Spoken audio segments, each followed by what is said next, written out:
우리 앞뒤 좌우에 앉으시면 인사 나누겠습니다. 반갑습니다. 축복합니다. 감사드립니다. 오늘 찬양대 너무 신나는 찬양, 또 힘 있는 찬양 감사드립니다. 계속 좋은 찬양 부탁드릴게요. 우리 찬양대를 위해서 다시 한번 뜨거운 박수 부탁드릴까요? 감사합니다. 여러분, 한 가지 꼭 기억해 주신 것은 오늘 선교 바자에 있는 거 아시죠? 마치시고 그냥 집에 가지 마시고 손주들 있으시면은 이렇게 내려가셔서 이렇게 하나씩 사주시면 참 좋겠어요. 물건도 참 좋더라고요. 그래서 가격도 싸고, 가격이 얼마? 3,000원. 10,000원이면 3장 살 수 있어. 그러니까 꼭 사서 이렇게 선교하는데 우리가 도움이 되었으면 참 좋겠습니다. 아멘. 네, 하나님 은총이 있을 줄 믿습니다. 네, 오늘 사무엘상 2장 22절에서 26절의 말씀으로 엘리와 한나의 자녀 양육에서 배운다, 이 말씀 증거할 때 큰 은혜 있기를 바랍니다. 흔히 5월은 가정의 달이라고 하지 않습니까? 그리고 그 첫째 주일을 어린이 주일로 지킵니다. 천진난만한 우리 아이들 보면은 마냥 사랑스럽고 또 귀엽죠. 고슴도치도 자기 새끼 그 털을 부드럽다고 이렇게 한다고 하지 않습니까? 어느 아이들 사랑스럽지 않고 귀엽지 않은 아들이 있겠습니까? 다 귀엽습니다. 근데 아이들이 이렇게 자라날 때 보면은 부모의 등을 보고 자란다, 이런 말이 있습니다. 부모가 하는 행동, 부모가 말하는 말, 그 한마디 한마디 다 듣고 그대로 따라한다 그랬죠.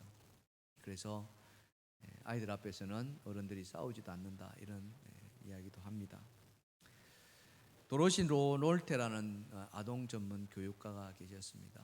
여성분인데요, 지금은 이제 작고하셨습니다. 이분이 정말 많은 일들을 하셨는데 그 중에 아이는 생활 속에서 배운다, Children learn what they live라는 유명한 시를 이렇게 남겼는데요. 같이 한번 보시면은, 비난 속에서 자란 아이는 비난한 것을 배우고, 적대감 속에서 자란 아이는 싸우는 걸 배우고, 두려움 속에서 자란 아이는 걱정부터 배운다. 동정을 받고 자란 아이는 자신에 대해서 슬퍼하는 걸 배우고, 질투 속에서 자란 아이는 시기심을 배우며, 수치심 속에서 자란 아이는 죄책감부터 배운다고 합니다. 참을성 있는 부모 밑에서 자란 아이는 인내심을 배우고요, 격려 속에서 자란 아이는 자신감을 배우며, 칭찬 속에서 자란 아이는 감사하는 법을 배운다고 합니다. 무엇이든지 허용되는 분위기 속에서 자란 아이는 세상을 사랑하는 법을 배우고, 자신이 받아들여지는 환경 속에서 자란 아이는 스스로 좋아하는 법을 배우며, 인정을 받으며 자란 아이는 분명한 삶의 목표를 배운다고 합니다. 나누는 걸 보며 자란 아이는 자비로운 마음을 배울 것이고, 정직함과 공정함 속에서 자란 아이는 진리와 정의가 무엇인가를 배우며, 다정한 분위기 속에서 자란 아이는 세상이 살아갈 만한 멋진 곳임을 배웁니다. 그리고 평화로움 속에서 자란 아이는 마음의 평화를 배울 것이다. 네. 아이가 이렇게 되기를 바란다면은 그 아이들 앞에서 부모가 이런 삶을 살아주면 좋겠다, 그런 마음을 담은 시였습니다. 참 많은 걸 생각하고 느끼게 하는 그런 시임에는 분명한 것 같습니다. 그래서 미국에는 이 아이를 출산하면은 아이에게 선물을 보내주는데 이 시를 같이 동봉해서 부모에게 보내준다고 이렇게 합니다. 오늘 본문 사무엘상 2장을 보면은 두 가정 자녀들에 대한 이야기가 이렇게 수록되어 있습니다. 하나는 제사장 엘리 가정의 아들이고, 또 하나는 한나의 아들 사무엘에 대한 이야기입니다. 엘리나 한나 두 사람은 너무나 유명한 사람이죠. 이들 두 가정의 아이들 이야기가 굉장히 흥미롭습니다. 여러분 꼭 집에 가셔서 한번 이 사무엘상 2장을 처음부터 끝까지 잘 한번 읽어봐 주시면 고맙겠는데요. 엘리 제사장이나 이 한나 모두 자기 아이들이 잘 자라나기를 바랐지 않겠습니까? 다른 여러 가정의 부모와 마찬가지였을 겁니다. 그런데 두 가정의 자라는 아이의 모습은 완전히 상반되어 있다 하는 것을 우리는 보게 됩니다.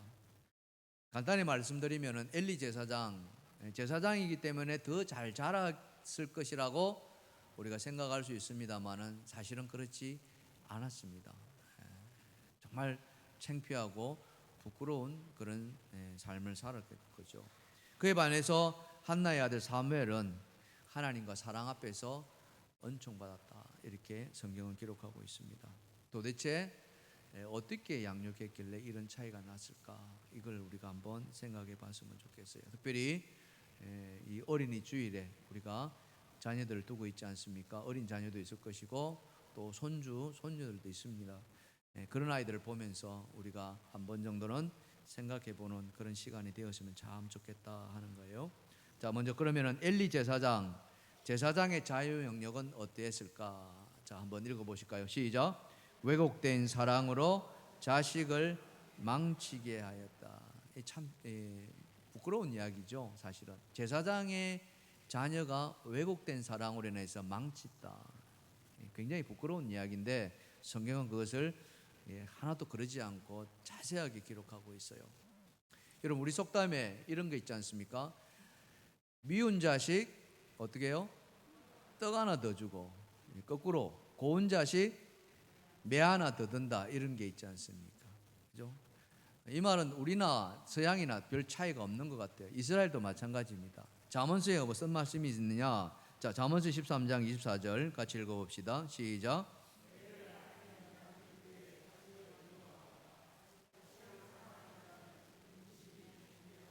네, 매를 아끼는 자는 자식을 미워한다고 그래요. 여러분, 유태인의 육아법은 굉장히 유명합니다. 세계적으로 정평이 나 있죠. 그들의 교육의 특징은 아까 생활 속에서 배운다, 이런 시에도 보셨듯이 아주 그 칭찬과 또 이런 거에 대해서 분명하게 구별을 해주고 있습니다. 한마디로 말한다면 되는 것과 안 되는 것의 차이를 분명하게 갈라놓는다는 거예요. 엄마가 한번 너 안 된다 그러면은 끝까지 안 되는 거예요. 근데 우리를 잠깐 돌아보면은 저도 마찬가지입니다만 아이가 막 때를 쓰면은 어때요? 안 되는 것도 되게 해요, 안 해요? 되게 하죠, 그죠? 막 창피하고 이래가지고. 지금은 어떻는지 모르겠습니다만 가끔씩 뉴스 같은 데 나오는데 막 백화점 가면은 애들이 막 백화점을 청소하고 다니잖아요. 장난감 그 가게 앞에 가면은 거기서 막 바닥에서 뒹굴고 난리법석을 떨잖아요. 5월달 되면 부모들이 그렇게 피해 다닌다고 하지 않습니까? 안 되는데 우리는 되게 해줍니다, 애들 뗐으면. 근데 유태인들은 그렇게 하지 않는다는 거예요. 안 될 때는 분명하게 NO라고 이야기해요. 한번 NO 하면 절대 안 된다는 거예요. 그래서 그 NO 할 때 그래도 끝까지 우기면은 어떤 일이 벌어집니까? 매를 아끼지 않는다. 이렇게. 매를 아끼지 않는다. 여기서 우리가 매라는 것을 조금 우리가 한번 살펴보면, 매는요 그냥 우리가 단순한 회초리 정도가 아닙니다. 우리는 막 때릴 때 보면은 막 집에 손에 잡히는 대로 막 들고 때려요. 젓가락도 때리고 막 파리채도 때리고 막. 근데 그들은 그렇지 않다는 거예요. 매를 들었다는 거예요. 근데 이 매가 그냥 매가 아니라 막대기라는 거예요. 아주 단단한 막대기. 성경에 막대기라는 이야기가 나오죠. 어디에 나옵니까? 시편 23편에 다윗의 시가 나옵니다. 자, 같이 한번 읽어보실까요? 시작. 해를 두려워하지 않을 것은 주께서 나와 함께 하심이라. 주의 지팡이가 막대기가 나를 아니하시나이다. 이제 저기 주의 지팡이와 막대기 할 때 이 막대기, 이게 매라는 거예요. 목동이 들고 있는 막대기는 언제 사용합니까? 양을 지키기 위해서 맹수들이 왔을 때 맹수와 싸우기 위한. 얼마나 단단한지 그 한 대 맞으면 그냥 나가 떨어진다는 거예요. 그 정도로 단단하고 딱딱하고 아주 매서운 게 바로 이 막대기예요. 근데 이 유대인들이 언제 이 매를 사용했느냐? 자, 잠언서 29장 15절에 이렇게 이야기합니다. 다 같이 시작.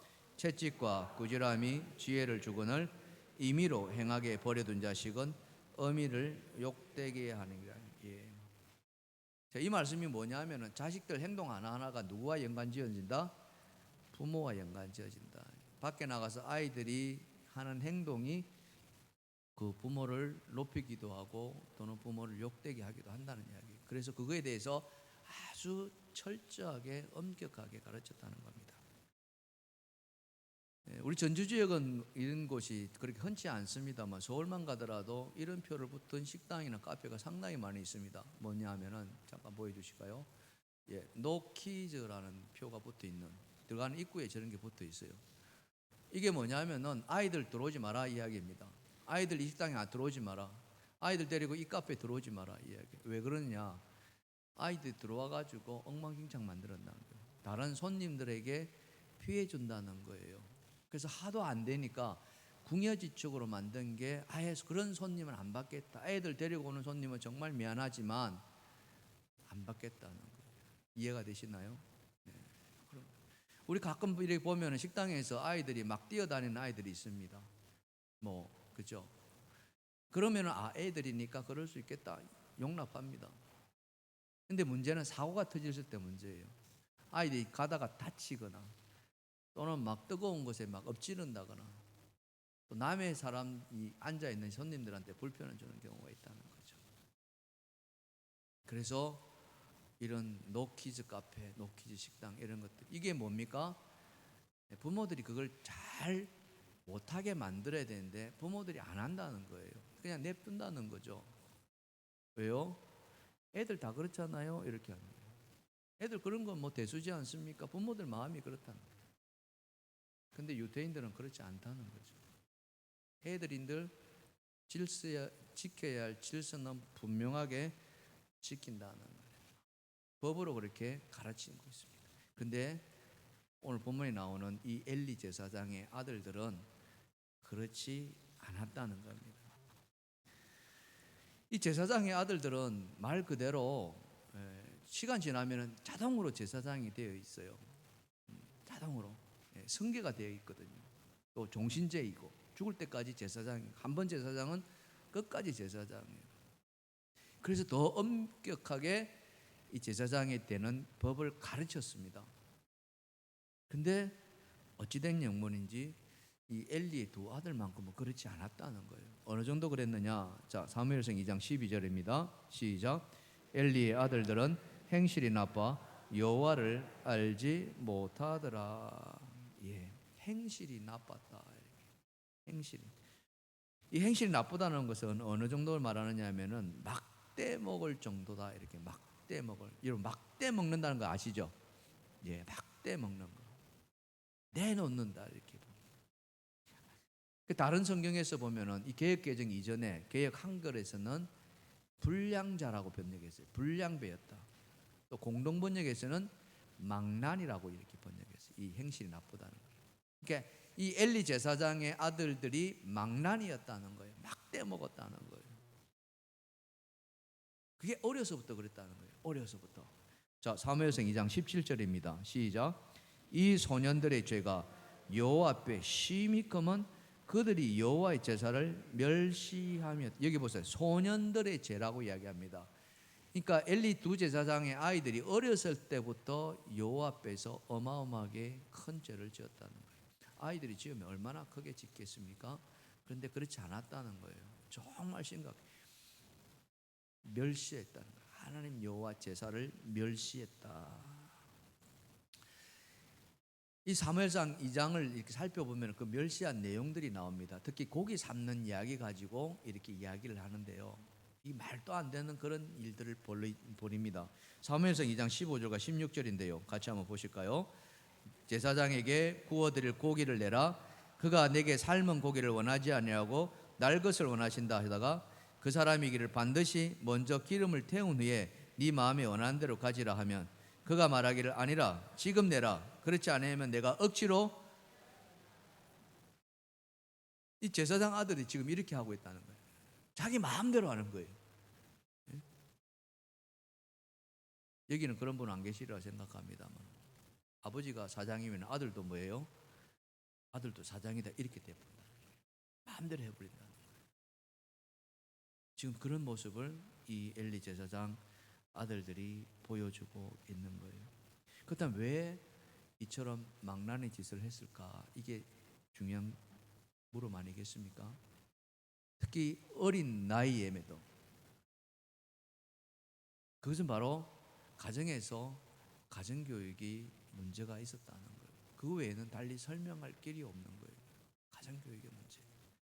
제사장이라면 더 엄격하게 자녀들을 훈육했어야 했는데 아까 매를 든다 하지 않았습니까? 그 매를 아꼈다는 거죠. 매를 들어야 할 때 매를 들지 않았다는 거예요. 저희 아이가 저 뒤에 이제 어제 취임식 하더라고 오늘 이렇게 예배에 참석 여러분한테 인사를 이렇게 제대로 시키지 못했는데요. 잠깐 자리에서 잠깐만 일어나죠. 우리 저희 아이 2명입니다. 큰 아이하고 작은 아이입니다. 반가워. 손 한번 흔들어 주세요.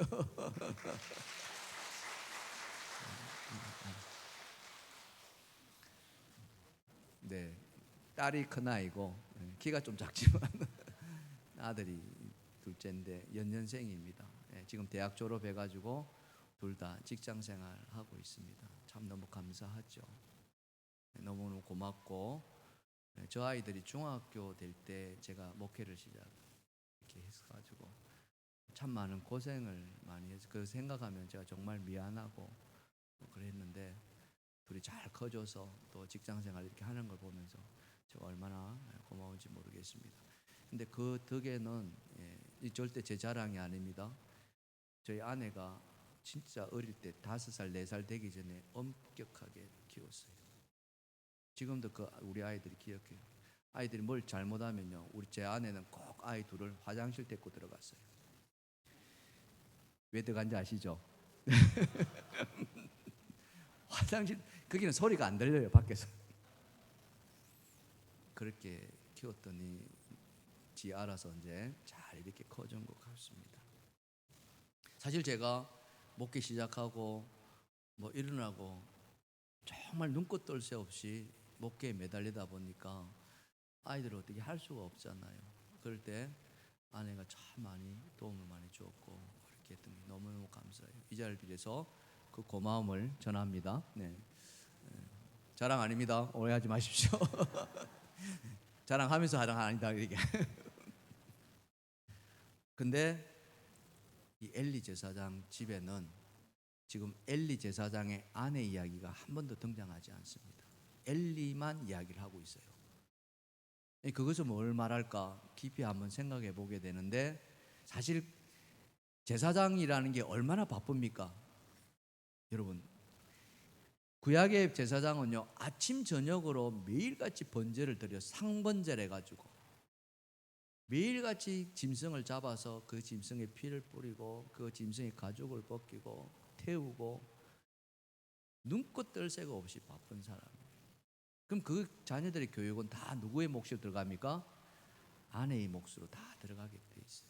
그런데 아내 이야기가 한 번도 등장하지 않는 거예요. 그래서 그 결과가 어찌 되냐, 어느 정도까지 나쁜 행실을 하느냐, 커서 이런 일을 벌입니다. 자, 사무엘상 2장 22절인데요. 자, 읽어봅시다. 시작. 엘리가 매우 늙었더니 그의 아들들이 온 이스라엘에게 행한 모든 일과 회막문에서 수종도는 여인들과 동침하였음을 듣고. 엘리가 늙었다니까 아이들이 장성했지 않겠습니까? 그런데 뭐예요? 회막에서 수종도는 여인들과 동침했대. 이게 말이 되나 되겠습니까, 여러분? 회막에서 수종든다는 걸 뭐냐면 회막이라는 건 성막을 말하거든요.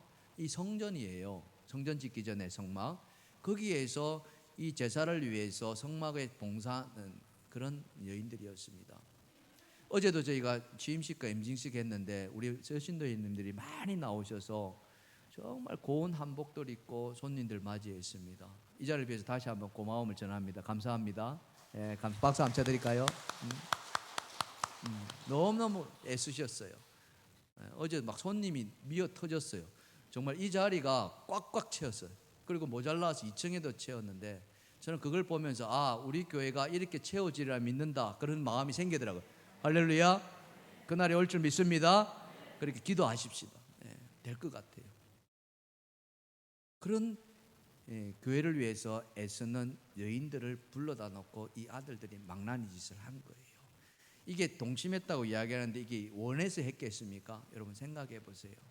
그렇지 않았다는 거예요. 아들들이 그냥 이 여인들을 없앨 짓을 한 거예요. 그러니 우리가 여기서 생각해 볼 것은 뭐겠습니까? 이 어려서부터 잘못된 교육이 이렇게 커서도 이래 되는구나, 이런 문제로 생기는 거예요. 그러니 제사장이 그 이야기를 듣고 어떻게 반응하느냐. 24절과 25절입니다. 내 아들들아, 그리하지 말라. 내게 들리는 소문이 좋지 아니하니라. 너희가 여호와의 백성으로 범죄하게 하는도다. 사람이 사람에게 범죄하면 하나님이 심판하시려니와 만일 사람이 여호와께 범죄하면 누가 그를 위하여 강구하겠느냐 하되. 자, 이 말씀을 가만히 들여다보면은요, 엘리가 아버지로서 그 이야기를 다 들은 거예요. 심지어 해막에 동침하는 것까지도 다 들은 거예요. 그러면은 얼마나 화가 났겠습니까? 아무리 나이를 드셨다 하더라도. 그렇지 않나요? 여러분이 엘리라면, 그 아버지라면 제사장이잖아요. 어떻게 했겠습니까? 이 아들들을 정말 단단하게 야단을 치고 뭐 벌을 내리고 하지 않았겠습니까? 그런데 말씀을 보면은 어떤 벌도 내리지 않았다는 거예요. 어떤 벌도. 그냥 넘어간 거예요. 유야무야. 이건 단순한 실수나 잘못 정도가 아니었거든요. 율법을 무시하고 하나님을 무시한 거란 말이에요. 그러니 그에 상응한 벌을 내려야 했는데 그 아버지는 전혀 그러지 않았다는 거예요. 이걸 뭘 의미합니까? 그냥 어려서부터 옹냐옹냐 키웠다는 거예요. 우리 여기 계시는 할아버지 할머니들 계시는데요, 옹냐옹냐 괜찮습니다. 좋습니다. 그러나 야단칠 때는 따끔하게 야단치기 바랍니다. 그렇다고 폭력 행사하면 절대 안 됩니다. 내 속상한데 너 맞아 이렇게처럼 하면 절대 안 돼. 잘못한 거에 대해서는 분명하게 잘못을 말할 수 있고 또 벌을 줄 수 있어야 된다는 거예요. 그거예요. 근데 그들은 그렇지 않았다는 거죠. 아버지 말도 안 들었다고 성경은 이야기합니다. 자, 2장 25절 하반절에 이렇게 이야기합니다. 그들이 자기 아버지의 말을 듣지 아니하였으니. 아버지 말을 안 듣는다는 거예요. 우리 속담에 뭐가 있습니까? 3살 버릇이 여든 간다 이랬잖아요. 그죠? 이게 굉장히 과학적인데 심리학자들이 하는 이야기가 바로 이거예요. 그들이 연구한 결과가 뭐냐? 아이들이 3살, 4살 때 이미 모든 성격이 다 형성된다는 거예요. 그때 성품이 다 형성돼 버린다는 거죠. 그러니 우리 속담이 이게 틀린 말이 아니라 3살 버릇이 여든 간다. 그때 제대로 키우면은, 제대로 양육하면은 그것이 그냥 나이 들어서까지 간다는 거예요. 근데 지금 엘리 제사장 아들들이 그렇지 하지 않았다는 것은 뭐예요? 그 어릴 때부터 제대로 안 됐다는 거예요. 안 됐다. 성경에 보면요, 정말 훌륭한 모범을 보여주는 예가 하나 있는데 그게 누구냐 하면은 바로 디모데예요. 우리는 디모데를 본받아야 됩니다. 이 디모데가 사도 바울이 선교여행 다닐 때 가장 아꼈던 제자였거든요. 심지어는 나의 참 사랑하는 아들이라고 표현까지 했어요. 근데 디모데가 그렇게 신실하게 바울을 쫓아서 다니면서 그 동역을 했던 배경이 뭐냐? 그것이 바로 어려서부터 말씀을 알았다 이렇게 나오는 거예요. 자, 디모데후서 3장 15절입니다. 시작. 또 어려서부터 성경을 알았나니 성경은 능히 너로 하여금 그리스도 예수 안에서 믿음으로 말미암아 구원에 이르는 지혜가 있게 하려 함이라. 예, 어려서부터 성경을 알았다. 이 말은요, 어려서부터 이 성경책을 가지고 놀았다 이 말이 아니에요. 그때는 이런 성경책이 없었어요. 집에 성경책이 있었느냐? 성경책 없었어요. 그럼 뭐예요? 어머니 무릎팍에 앉아가지고 하나님 말씀 이야기를 들었다는 거예요. 젖 먹으면서 하나님에 대해서 들었고요, 자라면서 하나님 이야기를 들었다는 거예요. 성경이 그것을 우리에게 증거해 주는데 디모데후서 1장 5절입니다. 시작.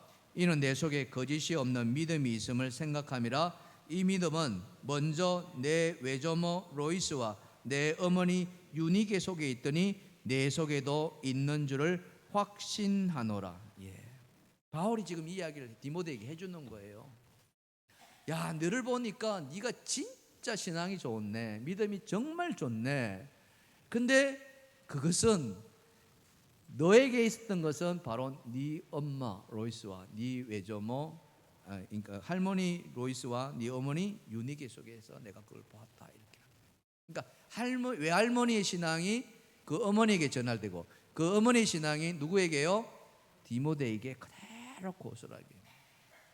근데 어려서부터 성경을 알았다는데 그걸 어떻게 했을까요? 그게 아까 우리가 199장 찬송 불렀잖아요. 그 찬송 가사가 어떻게 됩니까? 나의 사랑하는 책 비록 헤어졌으나 어머니의 무릎 위에 앉아서 재미있게 듣던 말, 그게 바로 성경 이야기였다. 우리 같이 한번 불러볼까요? 나의 사랑하는 책. 박수 치며 찬양합시다.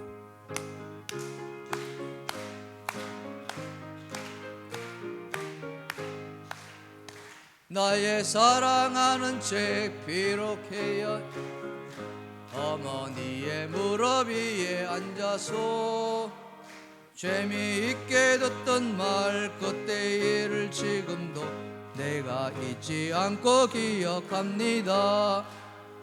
귀하고 귀하다 우리 어머니가 들려주시도 재미있게 듣던 말 이 책 중에 있으니 이 성경 심히 사랑합니다.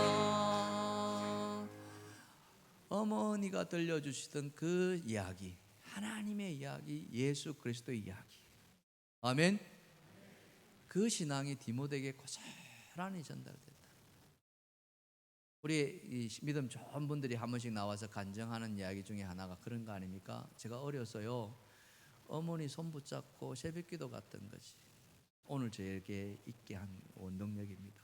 우리 할머니 치맛자락 붙잡고 내가 교회 나갔던 것이 오늘 제 신앙의 원동력입니다. 이렇게 고백하는 간증하시는 분들 가끔 만납니다. 어린아이가 뭘 알겠습니까? 그러나 그렇게 어머니 손 붙잡고 할머니 손 붙잡고 교회 땅을 밟은 그것이 그 아이 신앙을 붙들어준다. 할렐루야. 우리가 특별입니까? 첫날 새벽드림 기도를 시작합니다. 지난달부터 시작했는데요. 저는 그 첫날 새벽드림 기도만큼이라도 우리 자녀들 데리고 나오면 어떨까?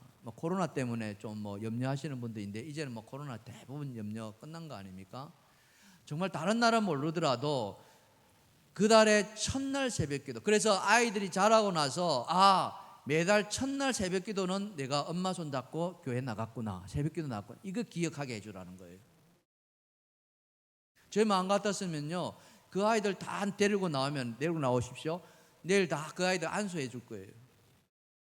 요 불러다 놓고 아침 예배 끝나고 축복해 주고 싶어요. 어떤 축복해 주겠습니까? 여러분 민수기 6장 24절에 25절은 뭐가 있습니까? 하나님은 너에게 복을 주시고 너를 지키시기로나며 여호와는 그 얼굴을 내게 비추사 은혜 베푸시기로나고 여호와는 그 얼굴을 내게로 향하여 대사 평강 주시기를 원하노라. 할렐루야. 할렐루야. 그게 축복이란 말이에요. 그 기도해 주는 거예요. 하나님이 너에게 복을 주시고 그 너가 개똥이라고 칩시다. 하나님은 개똥이에게 복을 주시고 개똥이를 지키시기를 원하며. 아마 이야기를 하면 왜 하필이면 또 개똥이를 했을까요? 좀 좋은 이름을 할지 우리 사모님 분명히 또 저런 이야기 할 것 같아요. 근데 제일 쉬운 게 그건데 철수로 할까요? 상관없어요. 무엇이든지 철수가 되었든 영희가 되었든 그 아이 머리에 손을 붙들고 하나님은 너에게 복을 주시고 너를 지키시구나. 하나님은 그 얼굴 내게 비추서 은혜 베푸시구나. 하나님 그 얼굴 내게 향해 대서 평강 주시기를 원하노라. 그 첫날 새벽에 그 아이들한테 잠 오는 그 아이들한테 축복해 주면 그 아이가 커서 그걸 기억하지 않겠느냐. 할렐루야. 바로 그런 거예요. 그런 기도를 해주셔야 했는데 엘리 제사장 그렇지 못했던 것 같아요. 그래서 애들이 망나니로 큰 거예요. 참 그 결과가 얼마나 참담한지 모르겠어요. 하나님이 뭐라고 말하느냐. 자, 사무엘상 3장에 가면요 이렇게 말씀해요. 3장 13절과 14절 내가 그의 집을 영원토록 심판하겠다고 그에게 말한 것은 그가 아는 죄악 때문이니 이는 그가 자기 아들들의 저주를 자청하되 금하지 않았다. 이렇게 아들들을 탓할 수도 있습니다만 지금 누구를 탓하고 있어요? 엘리를 지금 말씀하고 있다. 그러면 내가 엘리 집에 대하여 맹세하기를 엘리 집의 죄악은 제물로나 예물로나 영원히 속죄함을 받지 못하리라. 제사장이잖아요. 엘리는 누구보다도 하나님을 가까이 모시는 사람이에요. 하나님과 가장 가까이 날마다 하나님 앞에 제사 지냈던 그 엘리지만 하나님은 그를 기뻐하지 않으셨다는 거예요. 심지어는 심판하시겠다, 영원토록. 실제로 어떤 일이 벌어집니까? 나중에 블레셋이 쳐들어와요. 그때 이 엘리 두 아들이 전쟁에 나갑니다. 근데 그 전쟁에서 죽어버려요. 아들이 죽고 하나님의 법궤까지 빼앗깁니다. 그 소식을 들은 엘리가 그냥 뒤로 넘어져서 목이 부러 죽었다. 성경 그걸 우리에게 증거해 주고 있습니다. 사무엘상 4장 18절 시작. 하나님의 계를 말할 때에 엘리가 자기 의자에서 뒤로 넘어져 문 곁에서 목이 부러져 죽었으니. 정말 우리 마음 같았으면 이런 기록 안 하고 싶었을 거예요. 그죠? 이건 너무 부끄러운 이야기거든. 제사장이 그냥 목이 부러져 죽는다. 그것도 넘어져서. 이거는 창피할 일이거든요. 근데 하나님은 이걸 기록하게 하셨어요. 기록한 목적이 뭐겠습니까? 반면교사를 삼으라는 거예요. 반면교사. 오늘 우리에게 주시는 말씀이 바로 이거예요. 누구든지 우리가 자녀를 잘못 양육하면은 하나님께서 기뻐하지 않으신다. 사랑하는 성도 여러분, 우리가 기억해야 할 것이 있다면 그건 뭡니까? 자녀가 문제가 있으면요, 그건 자녀만의 문제가 결코 아니라는 사실이에요. 자녀의 문제 뒤에는 반드시 부모가 있다는 것을 우리가 잊지 말아야 될 것입니다. 그래서 그런 왜곡된 사랑이 낳는 비극을 우리 대에는 해서는 안 된다. 우리가 해야 할 일은요, 그것이 아니라 하나님의 말씀, 하나님의 진리를 우리 자녀들에게 전수하는 거예요. 믿으시면 아멘 합시다. 집에서 하나님 말씀을 가르쳐야 되는 거예요. 교회는요 너무 짧아요, 시간이. 여러분 일주일 아닙니까? 7일 동안에 교회 나오는 시간은 딱 1시간입니다. 1시간. 그 1시간 동안에 가르치면 얼마나 가르치겠습니까? 여러분 생각해 보세요. 그것도 나오면 다행인데 또 어떤 사정에 의해서 못 나올 수도 있지 않았습니까? 그러면 한 주 걸러버려요. 그러면 교회에 한 번도 안 나오면은 그 아이들은 하나님의 말씀 배울 기회가 없다는 거죠. 그러면 어디서 해야 되느냐? 집에서 해야 된다는 거예요. 집에서 말씀 가르쳐야 한다는 거예요. 하나님 그걸 말씀하셨어요. 이스라엘 백성들에게 집에서 가르쳐라. 집에서. 자, 신명기서 6장 4절과 6절입니다. 이스라엘아 들으라. 우리 하나님 여호와는 오직 유일한 여호와이시니 너는 마음을 다하고 뜻을 다하고 힘을 다하여 내 하나님 여호와를 사랑하라. 오늘 내가 내게 명하는 이 말씀을 너는 마음에 새기고, 다 같이 시작. 내 자녀에게 부지런히 가르치며 집에 앉았을 때든지 길을 갈 때든지 누워 있을 때든지 일어날 때든지 이 말씀을 강론할 것이다. 자, 자녀에게 어떻게 가르치라 했습니까? 부지런히.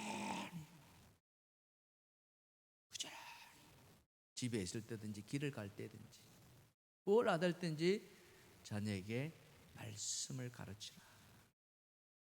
사랑하는 성도 여러분, 늦지 않았습니다. 이 가정의 달이 참 좋은 것 같아요.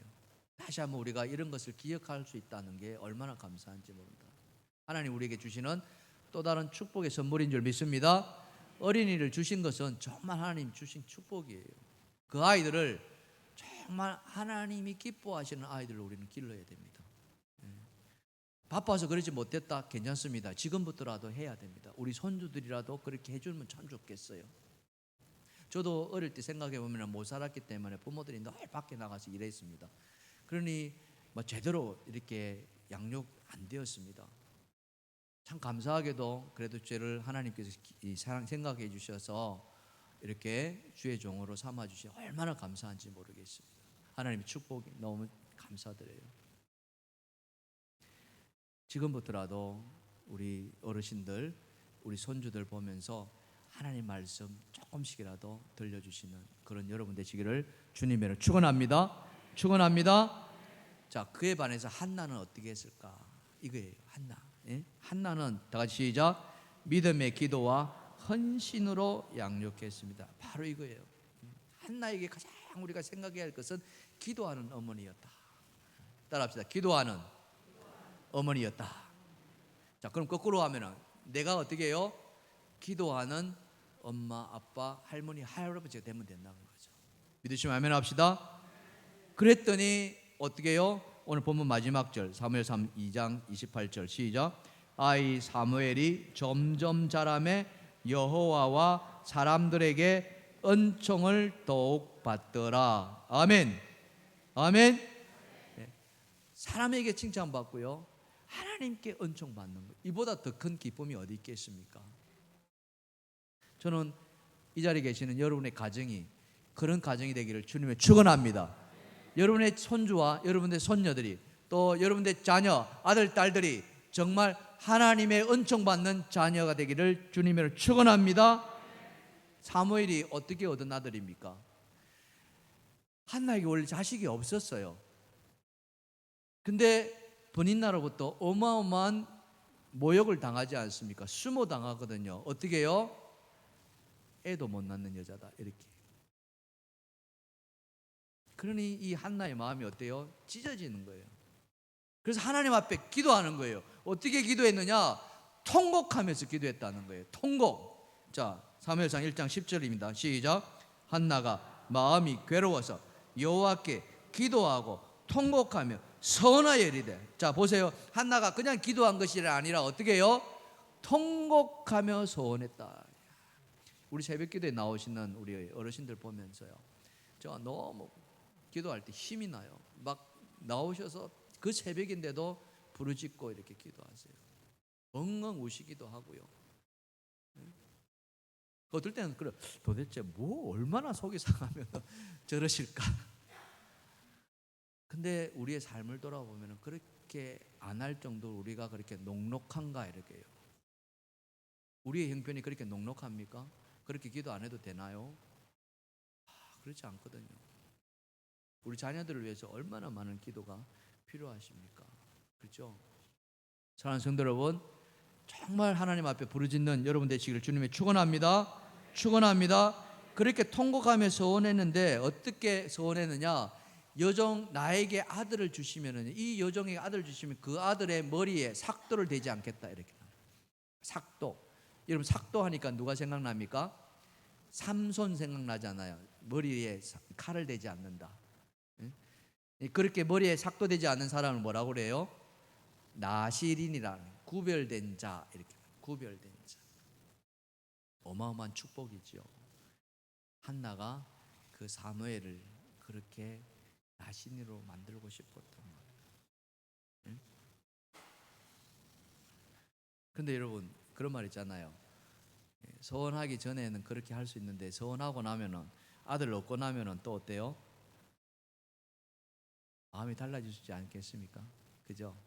우린 그걸 뭐라 그럽니까? 화장실 들어갈 때 마음하고 나올 때 마음이 다를 수 있다는 거 아니에요?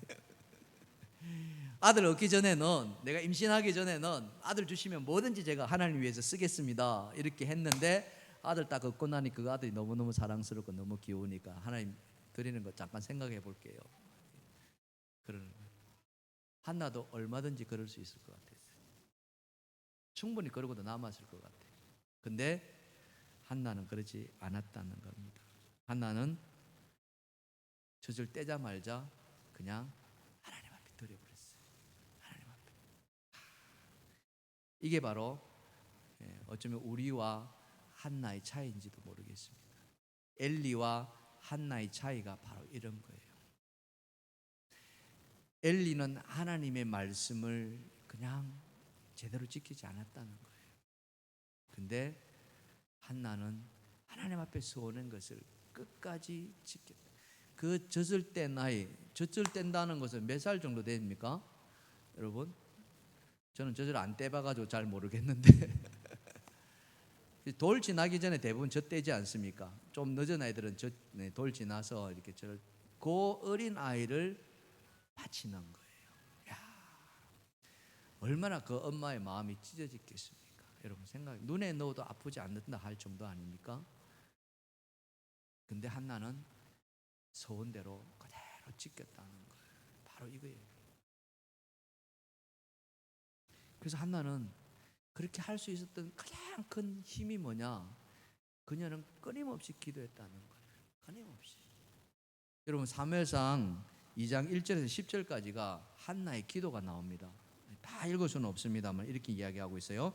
한나가 기도하여 이르되 내 마음이 여호와로 말미암아 즐거워하며 내 뿔이 여호와로 말미암아 높아졌으며 내 입이 내 원수들을 향하여 크게 열렸으니 이는 내가 주의 구원으로 말미암아 기뻐함이니이다. 여호와 같이 거룩하신 이가 없으시니 이는 주밖에 다른 이가 없고 우리 하나님 같은 반석도 없으심이니이다. 아멘. 아들을 바치러 가는 그 한나의 마음에 그래도 주님밖에 없습니다. 주님만이 나의 산성이십니다. 주님만이 나의 요새이시고요. 주님만이 나의 전부이십니다. 한나는 그렇게 기도했다는 거예요. 그래서 하나님 앞에 맡겨드립니다. 내가 키울 수 있지만은 이 아들은 하나님의 아들입니다. 그래서 하나님께서 받아주시고 하나님께서 책임져 주시옵소서. 이게 바로 한나의 기도였다는 거죠. 하나님이 그런 한나를 어떻게 어여삐 여기지 않으시겠습니까? 그렇게 아들을 바쳤더니 하나님께서 어떤 축복을 주신지 아세요? 그에게 이런 축복을 주셨습니다. 사무엘상 2장 21절입니다. 시작.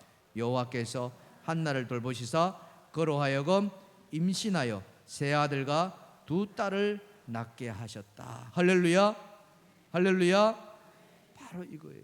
한나에게 아들 빼앗은 것으로 끝나지 않고 하나님은 그에게 3명의 아들을 더 주시고 2명의 딸을 더 주셨다. 이게 바로 하나님의 원리라는 거예요. 사랑하는 성도 여러분, 하나님 앞에 서운한 것이 혹시 있으십니까? 서운한 것이 있으시다면 반드시 갚아주시기를 주님을 축원합니다. 뿐만 아니라 하나님 앞에 기도하십시오. 정말 내 자녀가 잘 되기를 바라십니까? 통곡하면서 기도하십시오. 날마다 기도하십시오. 끊임없이 기도하십시오.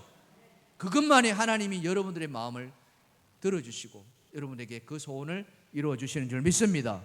오늘 엘리와 이 한나의 두 가정을 보면서 완전히 다른 것을 우리는 봅니다. 어떤 가정을 택하시겠습니까? 엘리를 택하시겠습니까? 아니면 한나를 택하시겠습니까? 이거는 물어보나 말하는 말이에요. 여러분 어떤 걸 택하시겠습니까? 한나를 택할 수밖에 없겠죠. 그렇다면 우리는 어떻게 해야 되겠습니까? 한나처럼 기도해야 된다는 거예요. 믿으시면 아멘 합시다. 여러분 기도하시길 바랍니다. 내일 아침에 새벽 드린 기도회가 있습니다. 오늘 이 자리에 계신 여러분 다 나오십시오. 새벽 5시입니다. 정말 깨어있다면 다 나오십시오. 이 가까이 계신 분 다 나오십시오. 왜? 5월 첫날 드림이기 때문에. 다른 날은 못 나온다라도 그렇게 나오십시오. 그렇게 기도하십시오.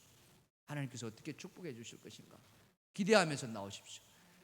아까 디모데의 말씀을 보았던 것처럼 어려서부터 성경을 알아냈습니다. 기도하는 것과 동시에 또 뭘 해야 된다? 말씀을 가르치십시오. 어디 있어요? 집에서 이야기를 들려주십시오. 말씀을 들려주십시오. 그래놓고 애들한테 막 성경 공부 안 한다고 막 뭐라 하지 마시고 재미있게 이야기를 들려주십시오. 그거 부모들이 해야 될 노력입니다. 우리 할아버지 할머니들이 해야 될 노력입니다.